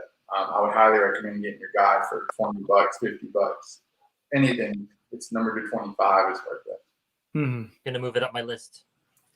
Sweet. I mean, the last one that I have, again, I didn't look through every single card, but I kind of look sometimes at sale prices. I enjoy looking at A-Rod completed auctions like Alan and Greg both do. You guys both do this just to kind of see where, your guys hanging out at market wise. And this is an insert that we've talked about before from Fleer Ultra, but I look at some of the prices on them. I'm like, how can they be as cheap as they are with how amazing they look? And that's the Diamond Immortals. I had to turn my light off. So anyway, but the one thing that I talked about, Alan, you and I talked about this, right? Don't you have the bonds? Do you have the bonds of this? Yes, I do. Mm-hmm. We talked about how like the cutouts and stuff up here are always different on every card as far as like how much border there is. And so I always thought that was kind of cool that each of them are essentially different, rather than just with the design. But I just love all the detail that's going on in this card. You know what I mean? With the way that the foil is not just one color. It's kind of like cracked ice rainbow foil with all like, I don't even know how you would describe the aesthetic they're going for here, but really, really, really love these cards. And so anyway, I definitely feel like they don't get a whole lot of love either. I hardly ever see them in the group either get posted. It's usually the 99, the 99 version or the Diamond Producers, excuse me. That's usually the one that everybody gravitates towards from that set, or the Home Run Kings, obviously from 96. But I feel like those are, way up there. I don't know if you've seen a Frank, or do you have a Frank, Greg, of that? I don't. That's been something I've been like on my to-do list. I've never gotten around to it. But those are cool cards. I've never had one. I've never owned one. Right. Yeah, I felt like I needed to show Fleer some love here because there's some of their inserts that are just as cool that don't get any playtime. You'd have a legitimate argument saying Ultra has got quite a few of them. Underrated sets. I'm really glad you did that. I mean, I know that it was huge when it came out because we were looking at an old Beckett, and I talked about the story where I actually traded that away for my next underrated card, thinking that it wasn't that great because I thought it was going to be acetate at the time when it came in and it was paper. I was like, okay, it's not as great as I thought. But then I reconsidered, and come on, I love Fleer Ultra. That thing has all sorts of little intricate things going for it. Not to mention the die cutting that you already talked about. But that's a great pick. The card that I was trying to decide between these two cards for most underrated. This card reminds me of what Greg was doing with the Hollow Domed. Of course, when I was doing my top 10, I was like, this card is every bit as amazing as the Prize Collections. The shine is just spectacular. I really wanted to include it in my top 10, but I didn't know if it was impressive enough to put in there. I thought like this is the most impressive top 10. Would it make the list? But I think it's underrated. I'm just gonna sneak that extra card in. But the card I traded for the Diamond Immortals bonds was for the 1999 Stadium Club Luminescent, Triumvirate Luminescent. This is the middle tier of the card. It's not see-through, but it's made of, I don't know what it is. It's plastic. There's little laser cutting in between here, so you can see through these little slats. That's really It's a ridiculous like puzzle piece here that fits in with 2 other cards. I don't actually know who the 2 other players are, but it's kind of like a sort of a dome shape or a rainbow shape, and it's just it's a gorgeous card. And I know that some people love this card. But this has always been one of my favorite cards, and that's never changed with the National League emblem in the back. This happens to be a great picture. The Illuminator's rare. I don't have it. I'm still looking for it. You can see through that one, but this one has better shine, in my opinion. Yeah. The Illuminators don't shine as well as the Luminescent, and that's just because it's an acetate card. But those triumvirates are really awesome because it's such a cool concept to connect everything and have like one big puzzle of players that all shine like that. That would be really, really cool to own the complete collection in like a combined piece. You know, you'd have to come up with some kind of weird top loader. I don't even like it because when the 3 cards are separated, so you need to like piece them together. So it'd almost be like a booklet kind of situation. You get like a picture frame, one of those clear picture frames. You know, they have the borders, but they're glass that pinch together. You could definitely do something like that. You know, or you put them in some acrylic or whatever. But I found out something kind of cool. You know, we were, me and Will and Tyler and Jeremy were talking about those cards. Will had brought them up. The back of the Illuminators shine like the front of the Luminescence. And obviously, you know, they're see-through, so you can tell which are which. It's kind of easy to tell in that sense. But there's those brown ones, like the baseball glove ones from '99, I think. Those are pretty tough to tell as far as compared to the one that Alan showed. But the back has a rainbow foil of the outline of the player. So 99 actually shows Luminescent on there. It tells but you. There's 2 versions, right? There's that version that says it, and then there's another version from that set that does not have that listed for some weird reason. I have the A-Rod of that, but then the 98 glove one, it's impossible. You can't see it in scans. The scans are invariably terrible. You have no idea what you're getting. It's a total gamble, right? Yeah. I took a chance last week on one, and it ended up being the Illuminator. Nice. So now I have the Illuminator, the Luminescent, but I don't have the regular base one yet. Is that a salmon that you found? Yeah. Oh, sweet. That's awesome, dude. That's awesome. Yeah. I still need the Luminous, which is the base version. Funny that's the last one that you're able to track down, right? That's the easier one. I can get that. Yeah. All day. That's the one that you see it for $5 and you offer $250 on. See if he accepts it, right? I'm getting that one. So yeah, we have quite a few of underrated, overrated sets that are probably going to spark some opinions from other people. But I think we all got some good ones for us to think about. I know I'll definitely go back on a few of those and relook over and see what any changes on my opinion.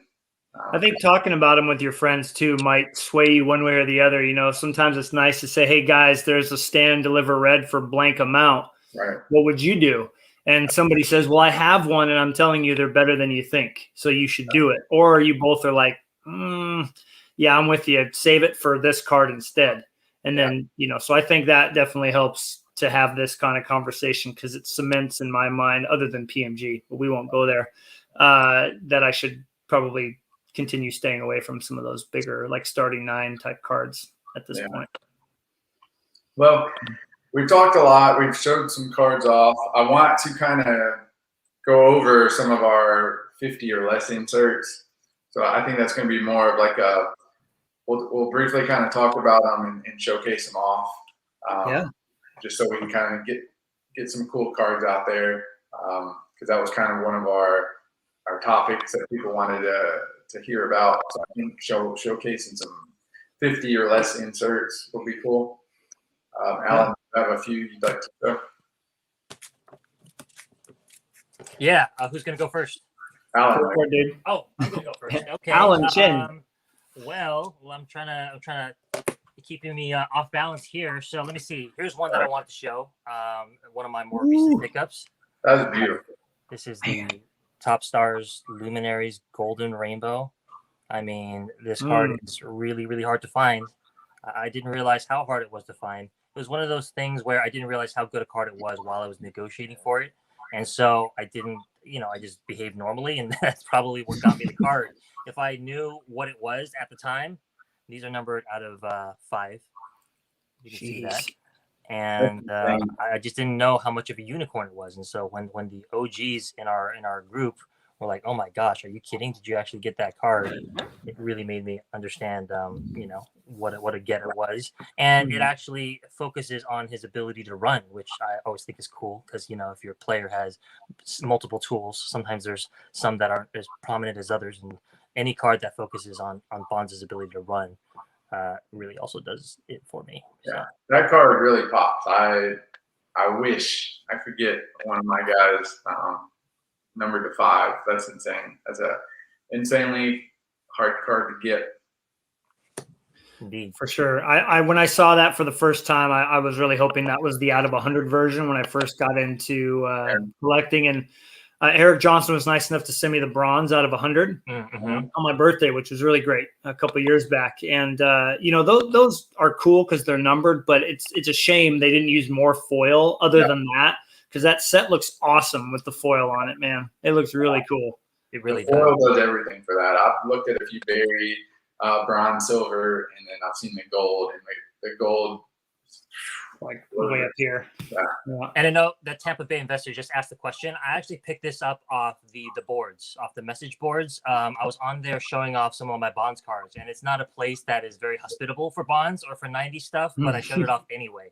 And you were asking me whether I thought you should go ahead and show off your cards, and I think you should, because one of the unintended consequences was that somebody reached out and asked me if I needed this card, or maybe I reached out to them. Either way, I wouldn't have known about this card had I not started a thread showing Bonds cards, Nice. just for me and like 4 other people. Mm-hmm. That's actually how similar to how I ended up with Stars and Steel's holographic domed. I was asking about cards, and somebody mentioned, "Hey, I got this salmon if you want it." And I was like, "Yes, absolutely." That's awesome. Was that on one of the forums too, Greg? Yeah. That's awesome, dude. That's so cool. Are we showing off just one at a time here? Is that what the game plan is? Yeah, that works. Okay. You gonna go, or do you want me to go? You can go ahead. I got 2 glass nows and 2 A-Rods, so all of them have a story, which I think is pretty important. But the first card numbered out of 50 or less that if I didn't mention this card on the 50th anniversary would be a shame, and that's this bad boy right here. And you guys were there for this. Rodney was there for this. It's still probably my rarest A-Rod, one of them. And to walk away from the National with this card in my possession, it will forever hold a special place in my heart. So View to a Thrill, rainbow foil out of 10. That was epic. That was an epic morning. Yeah, I could say that pretty much made your National. Yeah, it was bittersweet in a way, because you want your friends to leave with the mountaintop card as well. While we still had an amazing time, I'll never forget it. It was a little bittersweet, but yeah, it was awesome. We went to pizza that night, and I was like thinking about, okay, do I have it in my pocket with me? Like, I think I walked in with my backpack so it wouldn't be left in the car. Like, I checked where it was probably 10 times between when I got it and when I got home. So it was, and Nate gave me the one touch that it's in. He got a free one. He's like, "Here, you can have it." So that was also pretty cool to have that little connection within the group. But yep, that's my reminder for my first National. I don't think that will ever be topped. How much fun that was. Yeah, got to be a top 10 card for you, right? I mean, a top. Oh yeah, absolutely. Yeah. Okay. I want to do a redo of a top 30, and just kind of see where that falls in line. But yeah, it's definitely top 10. Easy. It's up on the top shelf up there for a reason. So you definitely had the main card of the National out of all of us. Well, I mean that now, no, all right, because Alan thankfully has the same one that I watched that video too. Alan, can I just say, I watched that video of us passing. We passed that dealer, and Alan, you can just hear it in his voice as he scrolls by, and there's that angry guy sitting there. I'm like, I don't like that man. Yeah. In the like empty spot where the bonds used to be, it was like blank in that display case. It was horrible. Well, you know what? Greg also had a big card, a big Frank Thomas card that he was going for there and didn't get it. And he gave 3, 4, 5 times the worth of the card, and the dealer still wanted more. And Yeah. Oh, the Ruby.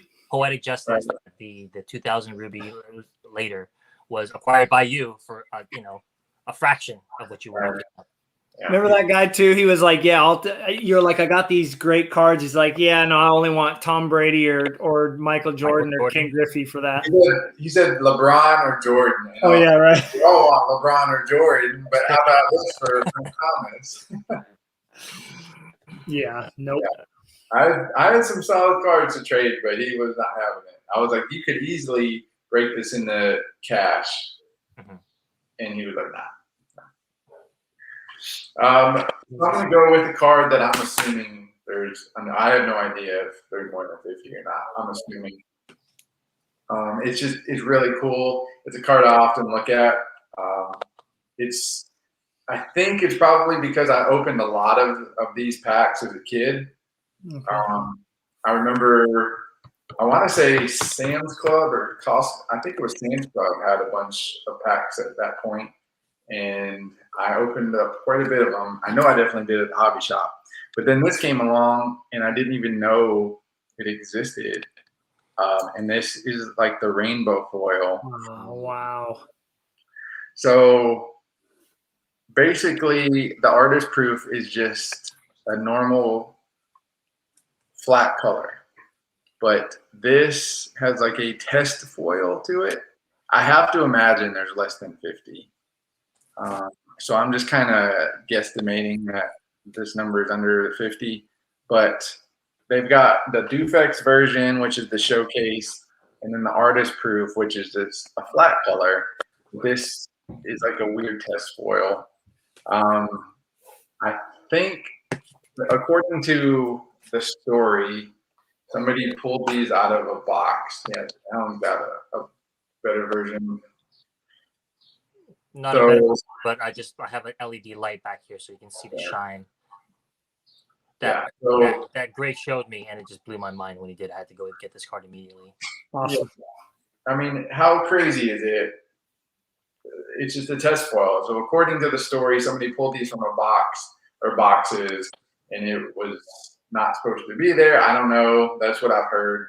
But they're just amazing because the artist proof is such a dull color. Yes, it is. To add that really adds so much to the card. And to have that mysterious unknown to it kind of adds another element to it, which those cards are super awesome. Never seen an A-Rod.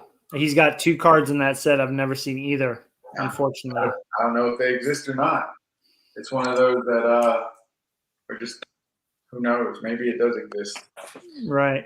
I mean, well, I still remember the base cards because I was, out of the hobby, but I would still go into the card shop from time to time. And this was 95, so it was right after the strike. And I do remember this exact design. To have it in hollow foil is like if you could dream something up. This is one of those things you would dream up. Right. No, they're awesome looking. I'm glad 95 Select that kind of fulfills that need for me because it's got that rainbow foil on the artist proof. Yeah. And the A-Rod picture looks incredible. It says the word rookie, and it's a sick card. So it's basically the same thing. So I don't know why they decided to go with the silver dull foil, but that card looks incredible. I've always wanted to find an A-Rod. I doubt it exists though. So maybe it's there, maybe it isn't. I don't know, but I have to assume there's less than 50 of everyone. Yeah, that's good. So I've only got one other A-Rod, like I said, but I mean, you guys know that I even went to the National hoping that I could dig this card up. I found somebody who owned one, didn't bring it with him, and then Carlo, who Alan was talking about, says, I have a card from this set, and he pulled it out, and my heart stopped. It was Jose Cruz Jr. and of course, Greg brought his with him in case he could trade it or something, and so I could actually see what one looked like, but I'd be remiss if I didn't show the Quantum Leap, right? Like this is my number one mountaintop most wanted card since I started collecting. And I wanted this so bad. I remember when I was working and I didn't have cell service. I'm like, Greg, if you see this for sale, just buy it and I'll pay you for it. Yeah. But again, I've told the story many times. The guy who owned it, he pulled it from a pack and he put it in one of those snap tight things. It stayed in there for 20 years and he sold his collection and I came to a price with him. So yeah, buddy, look at that. I mean, Alan, now that you have one in hand, is that way up there for you? At first I got it and I was like, this is pretty cool. But as it sits there and I look at it more and more, it is a very, very top card. I think it helps that the picture in yours and mine are both badass. I mean, look at this picture. It's insane. This card is in perfect condition from the front. I absolutely love this card. I'm going to get this card slabbed because it's perfect. And the back is not perfect. There's some cutting along this edge here, which is kind of rough, but I don't mind a rough cut card because it means it came out of the machine that way. This card is absolutely glorious. Yeah, just buddy. Stunning. Whew. Yeah. I would love to own a Frank. I wish Salmon was in it, but I would own a Frank for sure.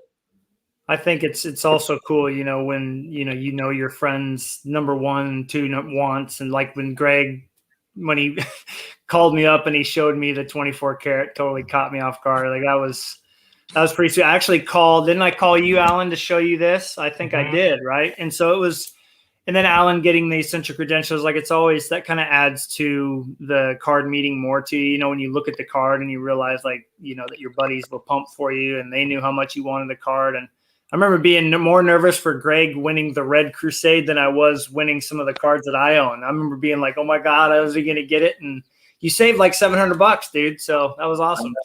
I know. If it was in 2020, I probably would not have saved $700 because things would have been a lot different. Yeah, no joke. No joke.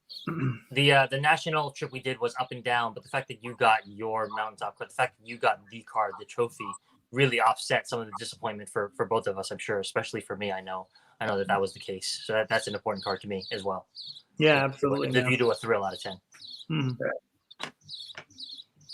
Alan, Who's up? How many? I think we have time for one more, I think, or one more each. Yeah, that would be nice. All right. Well, I thought we were gonna do the Rushmore, but we're not gonna have time for that. So I guess I'll show off a card I was gonna show off during that segment. This is the famed Red Crusade from 1998, Don Rust. I didn't have good lighting last time when I was on with Matt, so I figured I'd show it off here. It's a beautiful card. It's out of 25, so it meets the standard of under 50. I don't know if red is more beautiful than green or more beautiful than purple. These cards are just all incredibly beautiful, and this would have made my Rushmore. I would have said that this card and the 96 Mirror Gold are the two that makes everyone's like top 5 list. Like I don't think you could have a serious list without those two cards in it, regardless of how you feel about it, whether you like it or not. This happens to be out of 25. And I think that 3, 4, and 5 are debatable, but this would be with the space that it occupies in the hobby, in our genre, is, in my opinion, top 2. Whether I like it or not, which I'm still sort of on the fence about. So let me ask. In my opinion, the green and the red seem like the two better of the colors. Do any of you guys think that purple is better? Yeah, I think the purple's the best. Funny enough. One, right? Yeah, I mean, they're all just ridiculously beautiful to look at. I mean, honestly, they all are kind of the same, other than purple just with the Mariners colors, I guess, works a little bit better. But yeah. I really have no preference. I think they all look incredible. I think green, blue, and red. I don't know why they chose purple. I don't know. Yeah, I don't know. I think blue would have been. I mean, I think this is a beautiful card, right? I can't say that the red is prettier than the green. So, I mean, and red is usually one of my favorite colors. I think gold is my number 1 color for a baseball card, and then red would be number 2. Well, the red's kind of, if you could hold the red up again, the red is kind of a dark red. I would have liked, if I can nitpick an amazing card, I would have liked to see how the red is. It's kind of, it doesn't, it would be nice if it was like a brighter red. You know what I mean? Like a pinkish red, maybe. Make it really bright. But yeah. Yeah, you're right. I actually never noticed this. I think my green one is shinier than the red one. This is an undershine, right? A darker, sort of subtle shine. This one blasts you and blinds you right here. Yeah. Interesting. Anyways, but I don't know. What about you? So, Greg, you're saying that the red and the green are up there, a little bit above the purple, huh? Yeah, I don't know what it is about the purple. It seemed like an odd choice to me. I like them. Don't get me wrong. It seemed like a more natural choice would have been blue. I think just in the baseball world and the logos and the uniforms, I think blue would probably be the more logical choice than purple. Especially with salmon, right? With the Angels uniforms, right? Like that's, I get it. But I mean, you think about it, most team colors have some blue or red. Like those are just the standard colors. So, love that picture of A-Rod on there, man. It chose a great one for that card, thankfully. Yeah, that's a good one. Yeah, love it. Okay. Love it. Hey. Oh, yeah. Okay. Now, Greg's got the other design, though, right? That is a gorgeous card. Yeah. The pose and the background. Yeah, this is not the call to arms. The call to arms is the prototype salmon, which I do not have. I would love to get my hands on the prototype, but this is the actual pack version. That is the base Crusade. That is where it's at to me. Yeah. I love that card. Yeah. And it is a cool picture. He's not holding the camera. He's not signing autographs. He's not on one knee. Right. He's just batting. I could think of the specific card you're referring to when you went through those. Yeah. I've got a platinum medallion where he's like stretching with the bat. I don't know why they don't like salmon as much as I do. So that's my next one is also not really. It's similar along the lines of the Pinnacle Artist Proof, and this is one you didn't get to see. Wow! This is the Mirror Gold, 98 Pinnacle certified Mirror Gold. I did peel it. Good for you. Because that's just what I do. The Mirror Golds, again, you're not going to see these in packs. They are very special. And I have to imagine there's probably less than 25, 50 of them. But Bonds is up for like $80,000 or something like that right now. So the ship is probably sailed on that one. I don't know what they would actually agree to sell it for. Can you imagine if that set would have come out? Oh my goodness gracious! It's hot. The salmon has a blue and a red, but obviously the gold was my main focus. So a few of those cards, I like pack issue cards, but sometimes the design and the way it looks is just too hard to resist. Gold is just a beautiful color for a card. It's just my favorite. This is out of 50, so this is eligible. This is 97 Donruss preferred precious metals. But yes, I agree. Gold would have been the right one to show for that rainbow. Here comes Tampa with the don't peel thing again. Yep. He was pretty hot and bothered when Alan and I were on last time. Well, while the camera's on me, I'm just going to show off. I'm going through an autographs phase right now. This is right outside our range. I guess this is 2000 Upper Deck. It's numbered out of 25. I love this card. It's a perfect autograph. It's a stripes card from his sleeve, from the alternate black Bonds jersey sleeve. This is not the type of stuff we usually show off in the group, so I didn't, but I did want to show that this card is one of my recent beloved cards that I got in. Yeah, I love that video when you open it, man, because you can just tell how excited you are to be looking at that card. And you were all worried, too, because he put that paper towel or something on top of it. Yeah, that was on the Epic signatures, but yes, right. Oh, okay. Thing. Right. But anyways. Awesome. Yeah. Well, keeping with the gold theme, and I was going to show my diamond. Was it the diamond edition just for you, Greg? But since we don't know the print run on those, I got to go with a retro card. So it keeps with the '90s theme, but it came out last year, and that's the Finest Flashbacks Superfractor of Glass now. I just love that they redid this set. A-Rod doesn't have a card in this set in the original '93, and so in order to get one that's, even though it's a throwback of my favorite current player, and complete the rainbow was amazing. So had to show that card off. It's definitely one that is special to me, and to have the rainbow and to have my only '93 Finest. Yeah. An homage to this card. Yeah, that's a great one to go back to. This is a timeless design. They could go. Right. They could do retros every 10, 20 years, and I don't think people would get tired of it. Well, they definitely need to do '94. I haven't seen anything announced yet, but they could just keep it going at least for. Can you imagine a '97 throwback set? Like, having a Luis Robert or Glass now, or one of your favorite Giants players on there, and that throwback set would be amazing. So, yeah. So really quick before we end the episode, I know we were wanting to talk about some cards that we still have yet to obtain that we're wanting to get. Just so maybe we can put it out there. Maybe we can get some feelers to bring these cards in so that we can get them.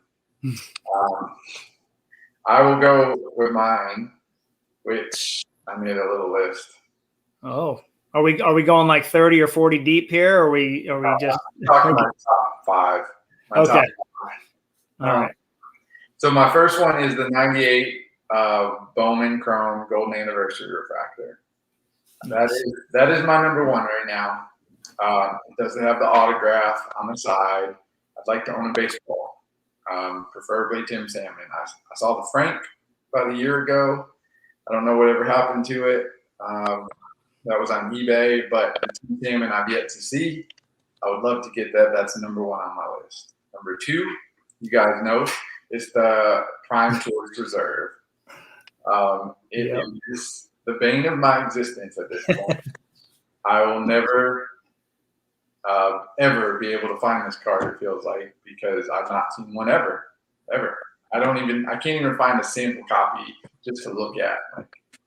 And I went hardcore obsessed mode and tried to track down somebody who I thought had one. Mm-hmm. That ended up an empty well, and I don't know where to go now. So apparently nobody owns them, and nobody's ever had them, and nobody's ever seen them. But I know that there's A-Rod and Frank and Griffey. You'll find it. It's going to be an amazing day, dude. It'll be like better than the 24 karat. It's going to be something. I'll say that. I will probably take off work and celebrate. That's great. Number three is the SPX Grand Finale. Mm-hmm. I've not seen a salmon. That's another card. I've not seen it. Maybe I have, and nobody really mentioned it. Maybe the tint on the card was off and the angle was different, and I thought it was a gold and it was a Grand Finale, because we all know the difference between that is the gold hologram. So you turn it one way, you don't see it. You turn it one way, you do see it. So maybe I've seen it, but it's not been for sale officially. Okay. And then my last one really is the '97 Finest Gold Embossed Frank Thomas Refractor. That was sick. I really want a Frank Thomas. They are very expensive. We all know about them. Alan's got his guy. I would love to own the Frank. And we saw one get pulled in a group break. That was crazy. Right. Crazy. That was my chance. I should have bought the Frank. I should have bought the Frank Thomas spot, and I would have it right now. But I made a huge mistake, and I did not buy it. Right. And then the last ones, it's the Flair, Ultra Masterpieces, the Metal Masters. I would love to own some in one-on-ones. So if you have one-on-ones, bring them to me. But that's my quick list of cards that I need or want on my updated top wants. That is a big list. Like it. Yeah. Do you want to go next, Matt? Yeah. I think I have 4 in my mind. I don't know if I can do 5. I mean, number 1 is obviously Alan's favorite card in his collection, the PMG 98. I've thought about that card many times, and also know that I've missed out on plenty of them when they were cheap. So, thank you, Alan. Oh, thanks for showing another one that you have that you don't like. I appreciate that. No, but those are amazing, man. I mean, I can't get over that card. What's in the background of Manny there? I can't tell. Let's see. There's Looks too like a much lake or something. Might be a lake house. I'm not really sure. Somebody who's an Indians fan should probably chime in. Let us know what's 24 karat, number 2. Oof, That's pretty God. easy. Number 3 is a Pacific card, the 2000 Prism Proof out of 10. I would love to own that. I didn't show another one that I was able to cross off the list, that Wild Vinyl. That was pretty sweet. So now that one's definitely up there. And then, I saw one, the Perfect 10 from Flair would be great, but I saw how much that card sold for. Can I say how much on here? I think I can, right? I think it sold for, it went up for auction. It was reserved, it didn't get met, and the buy it now was $3,000. So somebody submitted an offer for $3,000 after it got relisted. And it was, and I was hoping it was Brandt in a way, just so I knew it was within like the group of A-Rod collectors. And he said, no, that's too much for that card. And I agree. So, yeah, and I don't know. Maybe the 98 Circa Super Rave of A-Rod. I know that somebody in the group has one, and if the price gets to a point where I can, want it, or I would be comfortable with it, then I'll go for it. But definitely PMG and 24 karat. Those are like the only 2 cards really on my radar. I'm pretty much into hockey now, and I would just love to get those 2 put right up there. I'd be very happy with that. Yeah, those are 2 solid cards. They would be on my list if I didn't have them. I can't imagine what it would be like to own 2. I don't know if either of you know what that's like to own 2 24 karat golds, but I mean, that would just be a dream come true, man. I got 2 PMG, they ain't 2 Nobody does that. That's cool. That's cool. I mean, if I had the opportunity, if A-Rod was cheap enough, I would do it. I mean, 100%. No, of course. I think we both would say that we would do it. It's too bad Joey Core doesn't have either. I have those right now for sure. I have, so just real quick, I have 2 Mirror Golds, 2 PMGs, 2 24 karats. Yeah, if you love the card, why would you not pick up another one if you could, right? Those are all top 10, top 5, right? All of those. So, yeah, I mean, I get it. Yeah, absolutely. Especially at the price that salmon. Oh man, look at that card that Greg. This is my most beautiful Bonds card. So it may not be my favorite. It's in my top 3 or 4 favorites, but there is no card more beautiful in my entire collection than this card. Yeah. I understand why Greg wants his, Frank Thomas. Goodness gracious. Those things are incredible, dude. Those are up there with that Mirror Platinum Gold from the hockey set. Yeah. Yes. This is up there for most beautiful baseball card I've ever seen, or sports card I've ever seen, along with the hockey card that you're talking about. Yeah. I want the Frank very badly. Oof, yeah. Hope you get it, man. Guys, I was going to say, Matt, I inquired about your A-Rod. So if you're going to go for it, then I will definitely back off because we all know who has it. And, if you're going to go get it, you should. You're talking about the PMG? Lock it. No. The Super Rave. 98 Super Rave. Oh, yeah. I mean, I just have to get him to a price that I am comfortable with, because it's tough. I picked up a Flurry that I've wanted since I saw it. We talked about it. It was not it wasn't very cheap, but it was worth it. So I have to, I can't just be willy-nilly. Baller card. Yeah, dude, I can't wait. Monday. I have a top list here, but I know what the location is of some of these, so I'm not gonna put it up there. But if anybody has seen the regular Crusades, the one that was backdoored, released after the fact, the Crusades red, green or purple. The purple's on eBay right now, but any of those in good condition of the Bonds is what I would prefer. I think it actually looks better than the Call to Arms. So I know that Joe LaGreca had it about 6 months before I joined the 90s group and sold it for like $600 or something. I can't even believe I missed it by that much. So that one I'm looking for the 1998 Bowman's Best Mirror Image Fusion Atomic Refractor with Richard Hidalgo on the other side. It's die cut. It's it's spectacular. It's out of 25. If you can find one that is not messed up, I would pay big money for that. Same thing with the Golden Chrome, Bowman Chrome Golden Anniversary Bonds out of 5. I'm looking for that. That's in my top 5. The PMG, I mean, 2 of these are my overrated cards, so we'll see how I feel about it when I actually have them in hand. Good for you. And I guess the last one I would say is, let's go with the 1998 Leaf Fractal Materials Z2 Access out of 20. Nice. I've never seen it, out in the open. I know that Nate has one. It's nice.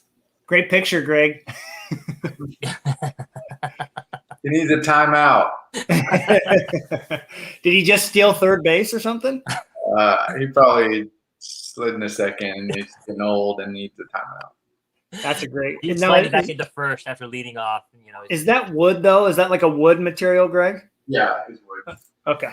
Yeah, the bonds is black, the black material, whatever it is. Yeah, they got the fabric, plastic, and wood. We're looking for the plastic. Yeah, A-Rod has the same. He has black plastic. Yep. Yeah. Cool. I hope. I mean, it's funny because we did this at one point. I think at one point we were afraid to mention what our top cards were because we didn't want other people buying them. Now we're like, all right, whatever. The word is out, But yeah, at this point, just get it out there. And people usually want to be friendly and work out trades or set like making sense. It'd be nice to see, we get to episode 100 in a year or two or whatever, 3 years from now, if any of those are in our collections. I think looking back, if I could just reflect for a couple of seconds, looking back on episode 1, when Greg and I came on here, where our collections were at then and where they're at now, it's pretty staggering to just see how far they've come. Some of the goals that we've crossed off the list. I mean, Alan, you came on and when you had fresh eyes on the baseball side of things. And I mean, it's pretty impressive what gathering all this knowledge has allowed us to do and the connections we've made. And it's helped us get these cards. I mean, it's pretty spectacular, to be honest. Yeah, for sure. I couldn't ever imagine I'd be where I'm at right now, looking back from episode 1. So who's to say what 100 will bring? That's true. I'm looking at my collection now, and I can't believe it. It's like a dream. It is like out of a dream. If I could imagine, those cards that I listed, I want them, but there are cards I wanted more, and I have them. So right. It's kind of weird to be in that place. I mean, you guys have been there for a while now, but it's just like, what am I going to collect next? I got to create a project for myself, whether it's autographs or relics, or am I going to expand out past 2000, go into 2005 and 6? That's the current plan right now. But regardless, I mean, what a great idea you guys had. I still feel like there's more room on YouTube for 90s podcasts because I'm starved for more content like that. If somebody wants to go on there and do that, that's great. But you guys filled an incredible space.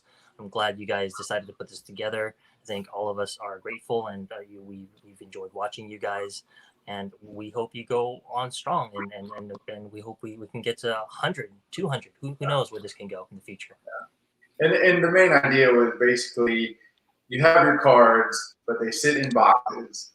I think that's why the group flourishes as much as it does, because you want to show them to people. You want to share the experience. You want to talk in a similar nature of cards with people.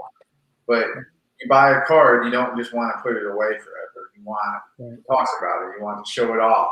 So having like a podcast is a form of showing things off, talking about it. Being heard, and so that way your collection isn't dying in your house. It's being put out there. It's like an art gallery for us, where we're showing off our cards in the group and on a podcast, so they live forever, because that's what we want. We want our collections to live forever. So that's what the idea behind this is, and I think the group is similar. Just talking to like-minded people about things you love. Well, I think getting the info out there too, Alan mentioned that too, Greg, when we did this, part of it was trying to, educate maybe somebody new coming into the hobby, and I think if you look back from episode 1 to now, look at all the info we provided to collectors who, if you're jumping into the 90s and you get in and you're like, oh, the essential credentials, I've tried to push some newer collectors that way, just not to toot our own horn, but to say, look, there's a lot of info out there just listen to a few and you'll get motivated, and you'll start writing cards down. And Alan, you mentioned that too. You watch some of those episodes. I need to go after this and maybe not this. And this has only a print run of 30, like the Epix Emerald, and just finding that information out. It's been fun to share that with people, because it's not just out there unless you know what you're looking for. Yeah. So. Yeah. And none of us know everything about 90s cards, even as long as we have been collecting. There's still more to learn, and more importantly, more to forget, because no joke. You go over it and you remember it, and then you don't think about it for 6 months, and you're like, was that 30 or was that 25? And you got to relearn it and kind of brush up on your knowledge. So it's like it's a never-ending battle, but it makes you stronger in the long run. Yeah. Well, especially when you're collecting another sport, Tyler will ask me a question like, what about this card, Matt? And I go, let me go look. I don't remember. Baseball Cardpedia, because you just like with you, Greg, with football and stuff too. Sometimes you got to, if you're not like locked in on the 90s, you kind of, you forget a lot of that info. Like you said, it's been fun to kind of rehash it with baseball season. I will say, I've got a little more reinvigorated with A-Rod stuff. I'm at a same point as you are with Salmon, more or less. I'm kind of like, I have what I have, and it's gonna be hard to add something. So it trickles in very slowly at this point, because it's either getting doubles or nothing. But yeah, I'm glad we were able to do this. I know a lot of our viewers are feeling the same as well. It was a good episode 50. I hope we can have 50 more. So I enjoyed it with you guys. Thank you, Greg. A lot of fun. Enjoyed it. So, everybody, we will talk to you soon. Episode 51. Who knows what that will have. Thank you for being with us through these 50 episodes. Have a good one. 5-0. Let's go. See you guys. Bye-bye.